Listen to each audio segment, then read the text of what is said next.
issue that the DFA is pushing for. Vietnam is also pushing for an extended continental shelf. They already did once back in 2019, joint with Malaysia. Malaysia had another one in 2019 also. Sorry, 2009. There's another one in 2019 also by Malaysia. Just can you explain to our folks what is this continental shelf, extended continental shelf case issue, and why is China very sensitive, and what is the importance of us joining that? Because I remember during Arroyo, we did not join Vietnam and Malaysia, right, to keep things in an even keel with China, and we paid the price for that by being behind the curve. Well, Richard, we have our exclusive economic zone that's 200 nautical miles, and the arbitral award said we have a full EEZ in the West Philippine Sea. But beyond the exclusive economic zone, we are still entitled to a maximum of 150 nautical miles. Maximum, it could be less, but we can claim a maximum of 150 nautical miles as extended continental shelf claim. Now, Vietnam is also entitled, Malaysia is also entitled, and there may be an overlap in that area. And the UNCLOS is a formula. If it's an overlap, it will be divided equally using an equitable solution principle. That's the cajon, no? So when Vietnam and Malaysia jointly filed that submission in 2019, I think, they invited us to join them, but we did not because we were studying whether it will affect our Saba claim. But now we have filed, and Malaysia, of course, protested because they have to protest. Otherwise, they will lose their. They will be accepting our claim. It's a routine process to protest to preserve your claim. Vietnam just protested also. Now China protested also, but China is so far away. The farthest that a coastal state can claim 200 nautical miles plus 150 is 350 nautical miles. Beyond that, you cannot claim. Hainan is more than 350 nautical miles away from this area that we are claiming. That we are claiming, Vietnam is claiming, and also Malaysia is claiming. So China cannot join the party here. So my suggestion is let's bring China to arbitration. The Philippines can do that. We can also invite Vietnam or Malaysia, or we can include them also. But on the sole issue, whether China has a valid claim, is China within the 350 nautical miles? It's very easy to determine. It's just a matter of measurement. China cannot trace the 9-dash line again because that has been invalidated already. If they raise it, then they will get the same response from the tribunal. So that's why I'm saying let's bring China to another arbitration. And Wu Shikon is the guru who convinced the Chinese communist leadership that the 9, now 10-dash line should not be a claim only of islands, but all the waters within the lines. Because the Kuomintang invented the 9-dash line, and it was just a claim to the islands, not a claim to the entire sea. It was Wu Shikon who convinced the Chinese communist leadership that it be a claim for the entire, everything within the 10-dash line. And he said recently that we have to stop the Philippines from filing another case because he said the first arbitral award has a negative impact on China that can never be erased. Therefore, let's stop the Philippines. So they dread another arbitration case, and we should give it to them. So that's my proposal, and that's a very strong action from the president, and it's all in accordance with law. We're not saying, okay, we will also arm our soldiers that will be resupplying Sierra Madre. We'll give them also access and bladed weapons. No, we will go to the arbitral tribunal, The Hague, just like what President Pinoy did before. And the Chinese dread that more than they dread our bladed weapons. They dread that. For them, because they know they cannot win. Yun yung superpower kasi natin eh. And that also exposes them for what they are. The defense minister of Singapore just the other day in Aspen Institute, he claimed that in his private conversations with his Chinese counterparts, they had said that China is not claiming all of the waters and features in the South China Sea, although this ran counter to their public pronouncement. So essentially what he's implying is that the Chinese will say one thing in their propaganda, but in reality, they're a little bit more flexible about the exact parameters of the 9-dash line, which they never also clarified to begin with. Does that mean there's a flexibility around this? Does this mean that if we push, eventually China will accept a more reasonable claim or boundaries in the area? Well, if the rest of the world will not give in to China, because it has implications. If China can claim the entire South China Sea as their national territory, Russia will claim the Arctic Ocean, will claim the Azov Sea, and other countries will do the same. So that will mean the collapse of the rules-based international order under UNCLOS. So I don't think any of the naval powers in the West will agree to that. Not even Russia. Russia is not really supportive of China's claim to the entire South China Sea. So in the long run, China will be isolated here. And the way to isolate China is to pile up more arbitral awards against China, because the world will always rally behind a ruling of an international tribunal. So that's why Wushikon is so afraid of another arbitral award against China, because that will mean that that will bury forever the 9-dash line the expansive interpretation that he made for the 9-dash line, which is his conceptual baby in many sense. Justice, I want to ask last 2 points. This is very important, I think, because I want to transition into our ASEAN diplomacy, because at the end of the day, ASEAN is going to be one of the ways whereby we can defend this, or at least reinforce our claims. One is the Saba issue, because my understanding of the Saba issue is this is like a taxi meter running, but the taxi is just waiting outside and no movement is happening, in a sense that I don't see us making any concrete move. Forget about the chances, visibility of reclaiming Saba, but it's still a poison pill in our bilateral relationship in Malaysia, and it creates some sort of complications. I mean, next year, Malaysia will be the ASEAN chair. There could be events in Saba. I know that back in the day, I think 2015, when Malaysia was the ASEAN chair, we still went, even though some of the ASEAN events were in Saba. But that Saba thing is always going to be this irritant in our bilateral relationship, a kind of a gnawing and nagging feeling. Do you think we need some decisive resolution of that issue? Because Malaysia is an important partner on the South China Sea. If at the end of the day, as long as the Saba issue, this taxi meter is running, it's going to affect our ability to work with Malaysia on other issues. Do you think we should just, I don't know, di ba may legal cases at Luxembourg recently, I don't know, $15 billion or whatever. That's unrealistic, but maybe we should push for a final resolution between the Kirams and Malaysia, maybe $1 billion, maybe $500 million, and close the case so that we can move forward. Or do you think that's politically and I don't know, morally unacceptable? I know this is a sensitive issue, but every time I talk to our Malaysian friend, yun ang inis nila sa atin eh, yung Saba issue. And let's be realistic. I don't think we have any realistic chance of reclaiming it anytime soon. Well, let me explain it this way. Sige, boss. When under the present international law, the colonies of colonial powers, and that includes British North Borneo,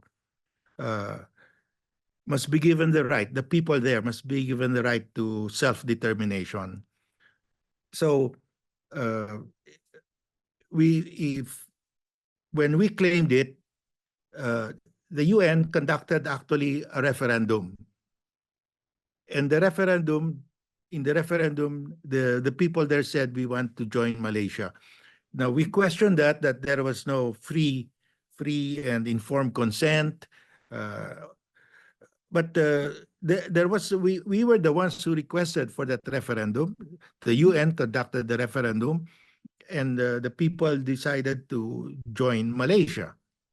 So, but we questioned that there was no free and informed consent, because they were not allowed to discuss it fully. So, but if we press the issue, the most that we can get, assuming that we will win, the most that we can get is another referendum. Which Because I of don't that think will go principle. our way. I mean, let's just be. You think people of Saba want to join the Philippines? I think the people of Saba want to be That's independent. what I'm. All of us. That's They want where to I'm know it for going. themselves. Exactly. So I Yes, just think this is ridiculous. We're that's not where I'm thinking going. about this. Yeah. Assuming that we will, if we file an arbitration, we win. The award will say, okay, we'll follow the principle of international law, the right to self-determination. Let's hold another referendum. We can never win, and that is what is missing. The people don't know. Our politicians don't understand that. They keep on saying, let's press on with the Saba claim. I said, wait a minute. That means that assuming Malaysia will agree, uh, the ruling, the most favorable ruling for us is another referendum, and we will be embarrassed again because the vote will be against us definitely. So I said, why can't we just put this in the back burner, or let's find a way to peacefully settle this where What about it a will claim serve settlement our, between House of Kiram and Kuala Lumpur? Just one yeah. final payment, final tapos na. Yeah, that's another one. Let there be a compensation, final payment, and everything, and that's it.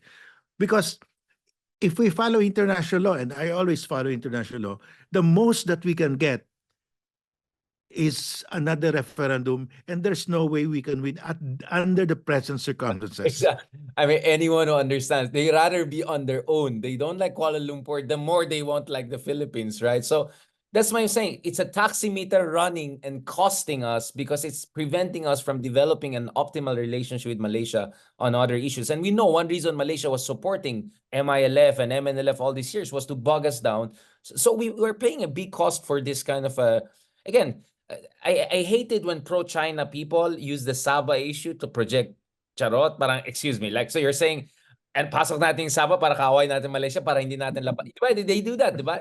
Pansin mo, yung mga Duterte people, pro-China people, they always use the Saba issue. Anong sinabi ni Pinoy kay Saba? Anong sinabi ni BBM sa Saba? Which is, Robin Hood Padilla keeps on bringing the Saba issue and all of that. I mean, this is performative nonsense. This is performative Yeah, nonsense. that's why I always tell them, uh, if you press the Saba issue, assuming we win all the way, the award, the most that we will get is another referendum, another shot at the referendum, and we will be terribly uh, Embarrassed. uh, embarrassed. Yeah, if not humiliated. Yeah, by the final, no one in his right mind would think that, people in Sabah would want to, would not want to go it on their own and forget about joining the Philippines, right? I really had to bring that up, Justice, because, we're transitioning to Malaysian chairmanship of ASEAN next year. It's very, very important. And of course, there's a troika, diba? The outgoing, the present, the future, meaning Philippines, now Laos and Malaysia, eventually have to sit down and discuss what the heck is going to happen. The other issue is Gaza. I want to ask you on this, Justice Carpio.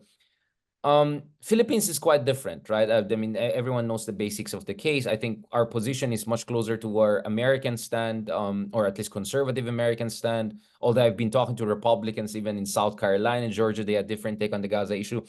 What I mean is this: if you go to Malaysia, you go to Brunei, even Thailand, forget about Indonesia, they feel very strongly about the Gaza issue, and they feel that the Gaza issue is exposing the hypocrisies of the West. It's exposing that the rules-based international order only applies if it's Ukraine or the West, but if it's Muslims and Palestine, it doesn't. And feeling the Philippines is a little bit outside the consensus in ASEAN or global South. And China is really weaponizing this issue para magpapogi sila. That's why I always say, wait, ano ulit ang ginawa ng China sa mga Uyghurs? Sa mga Muslims sila. But obviously, China is inaano niya, di ba? So what do you think is the healthy way forward? Because I've talked to our friends in DFA. One issue that is raised by some people who are very close to Anwar told me they took issue with us keep on emphasizing your right to self-defense. Sabi nila, well, Palestine, Gaza is like occupied territory. We're not talking about the war between two sovereign states. The occupiers have certain response. So essentially, they have had issues with our positioning on the Gaza conflict, which they feel is way outside the consensus of ASEAN or Global South country, and much more, I don't know, Republican, if not the US administration position. What do you think about this? Because the Gaza issue, if it's a Gulf that is also affecting our ability to work with ASEAN on the South China Sea issue. At least this is my understanding, Justice. You may disagree with me, you may feel we can compartmentalize, but I don't think we can compartmentalize. I think Gaza will be a central priority for Malaysia when they take over next year. And they'll use that over and over again to say China is not bad, West is evil. Of course, I'm for a Palestinian state. I mean, the US is for a Palestinian state. And I think it has to be a solution in that direction, because once there's a Palestinian state, then that state assumes responsibility for Gaza. Right now, the PLO has no responsibility because they're not in control, and it's the Hamas group, they've never held another election. So I think that has to be, if we concentrate on Gaza, we will never come to a acceptable compromise for everybody. I think the US, the world, agree that there must be a Palestinian state. I think that should be the solution. And once there is a solution on that, Gaza will be resolved. It will just be part of the bigger solution. So I think if we keep on hammering on Gaza, it will be the anger of the moment. We have to look at the overall picture, and this will only be solved if there's a Palestinian state. And Israel was about to accept before a Palestinian state, and the US cannot get out of that. They already said they are for a Palestinian state. The world is for a Palestinian state. Let's start with that, because everybody is agreed. If we work for that Palestinian state, nobody can complain. I think we will get a better traction. And just again, I know this is a sensitive issue, but this has to do with ASEAN relations, and I think this is very important for us to handle. What about the ICJ and ICC case regarding the conduct of war in Gaza?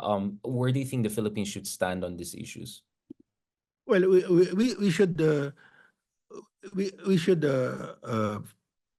support the rule of law there. If it is a crime against humanity, it's a crime against humanity. If it's a war crime, it's a war crime. But I think that will exacerbate. Let us do something that everybody has agreed already, and that is a Palestinian state. So if we tell our Malaysian friends, okay, why don't you let's come out with a position. We are for a Palestinian state. And that's one thing we all agree. The thing is, because the Knesset of Israel recently, I think, passed a resolution opposing the two-state solution. So things are moving in a very different direction inside Israel nowadays with the rise of the right. So, it's a very tricky situation, as we can see. So I expect some ASEAN countries to take a very tough stance against where Israel is going on this kind of issues. And I think that's where they feel the Philippines is not moving in the same direction, considering the historical relationship with Israel and, of course, our allies. I would suggest that we make a counter proposal, a proposal that we push for a two-state solution. Everybody agrees. It's a proposal that nobody will object. Everybody will agree. And I think that will create the momentum if we do that. Right. And in fairness to the FA, and of course I also talked to Secretary Manal and others, it's very clear the Philippines has voted in favor of Palestine in multiple resolutions over the past 6 months or so. So it's not like the Philippines, has been biased in favor of one side or the other. I think we have taken a very balanced position. I also understand the emotions because may mga namatay na Pilipino nung nagkaroon ng terrorist attack no October 7. So violent attacks. I mean, for me, any attack on civilians is terrorism. So I'm absolutely clear about this. This is not about taking sides. This is about opposing violations of international humanitarian law. Last point, Justice Carpio, Vietnam. Vietnam has riled up China You know, again, like there are a lot of these makapili people saying, "Oh, see, Philippines lang ang pampagulo, tayo lang ang ano, troublemaker. Tignan mo ang bait ng Vietnam, tignan mo ang bait ng Indonesia." But if you check the news, once again, we're seeing both Indonesia and Vietnam are pushing back again because iritang-irita na naman sila sa ginagawa ng China. And Vietnam wants to push for its extended continental shelf. And Indonesia wants to make it sure that China can make no nonsensical claims over Natuna areas. Can you talk about that? Because we have to remind a lot of people na hindi totoo yung ASEAN na tayo lang lumalaban. Iba lang siguro, mas vocal lang tayo ngayon after 6 years of Duterte. Yeah. But all of us have headaches with China and we are fighting back in our own little ways. Yeah, and I think we're coming to a common ground. The Philippines, Vietnam, Malaysia, even Indonesia, but Indonesia is not involved in the overlapping external foreign shelf. So my proposal is, this is the opportune time for the three countries, Vietnam, Malaysia, and the Philippines, to gang up on China, because China is the outsider. Tag team. Tayo, we really have an overlapping claim, more so with Vietnam. Malaysia may have a little overlapping claim, but the real outsider here, who doesn't have any valid reason to claim, is China. And we can bring China to arbitration and also include Malaysia and Vietnam, because they will state their position, and their position will be against China. The position of Vietnam will be against China, our position is against China, and the position of Malaysia is against China. So the three will have a common position against China, and that's how we can isolate China here. So we're back in business. There is hope after all to work it. Kasi tayong dalawa, we have been covering this, in your case, even longer than me, but I've been writing on this issue for more than 10 years. Ang sabi ko, don't take a snapshot and say this is the situation. Look at the longitudinal situation, and everyone is resisting China. Hindi totoo na Filipinas lang lumalaban. So I think I'm glad, and that's why I keep on talking about ASEAN diplomacy and all of that. Thank you very much, Justice Carpio, for this fantastic conversation. I appreciate my bata na gustong pumasok sa doors. I have to respond. Julia, mi amor, like, okay. Thank you so much, Justice Carpio, for this fantastic conversation. As always, is there something you want to share with folks? Is there something you want them to read? Yung letter po nyo kay President Marcos Jr. regarding Pogo? Yes, we